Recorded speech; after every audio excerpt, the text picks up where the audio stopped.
Mga kabady, so ngayong araw na to magluto tayo ng fresh na tilapia. Buhay na tilapia to, binili ko. So yan, malaking tilapia to, isang piraso, 1 kilo.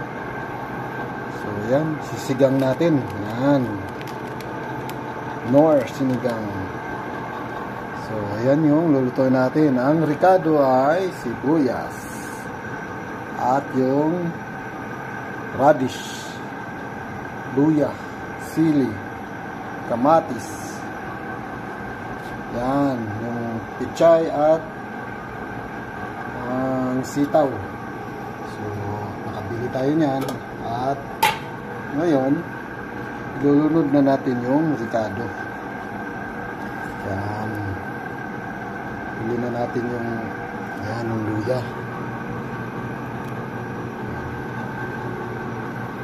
Tapos sunod natin yung sibuyas. Nagpulot na tayo ng ricado. Yan.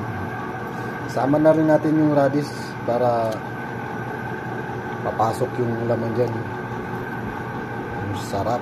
At sunod na rin natin yung kamatis. Pakukuluan muna natin yan ng pakatasin muna natin pag medyo luto na siya. Tsaka natin ilunod ngayon yung mga isda. At yan.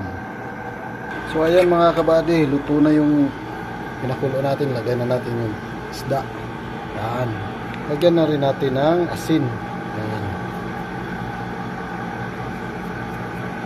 At isunod na rin natin yung Nor sinigang. Yan.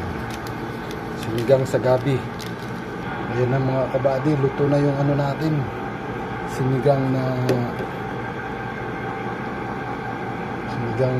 tilapia. Wow, sarap ng sabaw, manamis-tamis kasi crispy yung isda. Bye bye.